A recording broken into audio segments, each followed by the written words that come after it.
ಕಾಡಿನ ಮಧ್ಯದಲ್ಲಿ ಒಂದು ಚಿಕ್ಕ ಸುಂದರ ಹಳ್ಳಿ ಇತ್ತು. ಆ ಹಳ್ಳಿಯಲ್ಲಿ ಒಂದು ಚಿಕ್ಕ ಹುಡುಗ ತನ್ನ ಅಜ್ಜಿಯ ಜೊತೆ ವಾಸ ಮಾಡುತ್ತಿದ್ದ.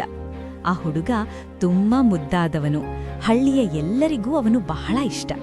ಒಂದು ದಿನ ರಾತ್ರಿ ಮಳೆಯ ಸದ್ದಿನ ನಡುವೆ ಅಜ್ಜಿ ಊಟ ಮಾಡಿಸುತ್ತಾ ಒಂದು ಕಥೆ ಹೇಳಲು ಶುರು ಮಾಡಿದಳು. ಈ ಕಾಡಿನಲ್ಲಿ ಒಂದು ದೊಡ್ಡ ಆನೆ ಇದೆ. ಅದು ತುಂಬಾ ಒಳ್ಳೆಯದು.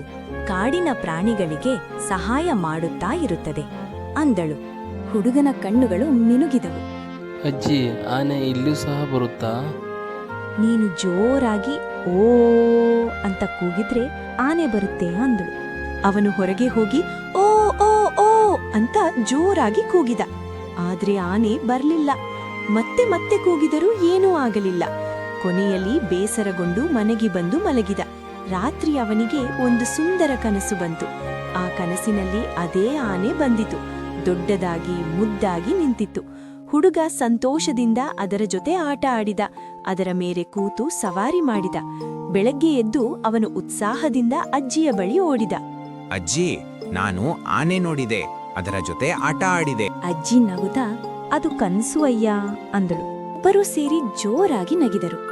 ಆ ದಿನದಿಂದ ಹುಡುಗ ಪ್ರತಿದಿನ ಆ ಕನಸಿನ ಆನೆಯನ್ನು ನೆನೆದು ಖುಷಿಯಾಗಿ ಬದುಕುತ್ತಿದ್ದ.